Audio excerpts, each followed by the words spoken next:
Radio Rahim here with Robert Garcia. Listen, Robert, now before the Mayweather fight, you know that there was a lot of publicity about you and your brother. Do you want to just comment on that? You know what, yeah, there was, and I guess 24/7 or whatever made me look like the bad guy, but you know, there is reasons, and those things are supposed to stay at home. I think my sisters, my brother, my parents, they all know the truth, and that's all that matters to me. As long as they're, you know, we're happy and we still hang out and do our stuff, that's all that matters to me. We like, there's a saying that says, you know, do your dirty laundry at home. Now, you said you left the fight, or left after the fight. Were you Floyd Mayweather's guest at the fight? No, I didn't go to the fight. He did invite us. And his manager did tell me that they had really good seats for us, and they wanted us to walk in the ring and with them. But you know, Nonito Donaire is already training. Mikey, Brandon is in the gym, so I had to train him Saturday. You know, I tried to make it. I thought I was going to be able to make it after training him, you know, catching a flight and being there on time for the fight. But then the next day in the morning, I also had to be in the airport to leave to Puerto Rico, so it was just impossible.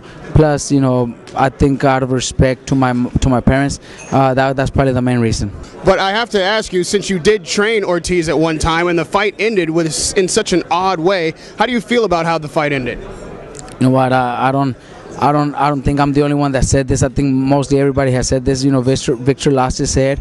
It had happened before. He, you know, he headbutted Mayweather very, very bad. That was a very bad head. But you know, one of his losses has been by disqualification for doing something like that. Not a headbutt, but throwing punches on a break.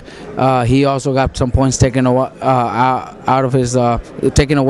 early in his career for hitting the guy when he was low. So he loses. I know Victor. He loses his head, and that's what happened again. You know, Mayweather was just the guy with the experience, the guy that took advantage of a situation that was legal and did it. And you know, I could say maybe if the headbutt wouldn't have happened, maybe Mayweather would have never done that. I wouldn't have done that myself when I was fighting, or one of my fighters. I wouldn't allow them to do it. But after that headbutt, which, you know, the whole world seen, I wouldn't blame my fighters for doing something like that, or maybe myself, I would have done something like that too. You know, Mayweather just took advantage of an opportunity and finished the fight, and I think he did a favor to Ortiz, because I don't think Ortiz wanted to be in the ring with Mayweather. That's interesting that you say that, because that's where I was going next. Knowing Ortiz's mental state, he quit in the ring against Maidana. Do you feel like maybe he was just looking for a way out of that fight? Definitely, that was his way out.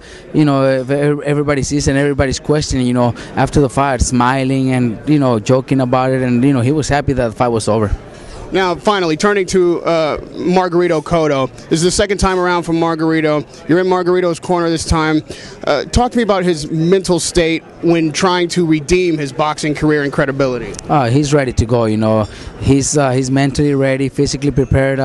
He knows how important this fight is for his career. You know, he's always wanted to be a champion at super welterweight, junior middleweight, and this is his opportunity, you know. And to do it against somebody like Cotto, well, it can't get any better. You know, he's gonna be able to shut a lot of critics, and at the same time, you know, set a goal, a dream that he's always had. You know, becoming champion at 154. Now, I know you've studied the first fight, and I know that you are a skilled technician at getting a fighter in there prepared for his opponent, a specific opponent. Margarito was losing the first fight. How are you going to change his performance this time so that he can win on the cards? Yeah, but, you know, the fight's not over till the last bell rings. So, you know, fighters could lose the first few rounds because they're studying their opponents. That happens to Brandon a couple times in his fights. But then, you know, that's why they are 12-round fights. You know, Margarito must have lost the first 5 or 6 rounds, whatever it was. You know, I don't even remember. But he did stop him in the late rounds. So you know, winning or losing the first few rounds, it don't matter as long as Margarito is focused and knows what he's doing inside the ring and is very well prepared. He might lose the first few rounds again, but that's why it's a 12-round fight. And finally, with all the controversies surrounding Margarito at the time, all the accusations being lofted his way, why did you decide to take him on and be in his corner, be associated with him? When I first talked to him about training with me, I met him, and his team came to Oxnard. We talked. I believe what Margarito told me. I talked to him one-on-one, and I believed him. He was honest with me, and the way they explained things went, I totally believe that he didn't know anything about it.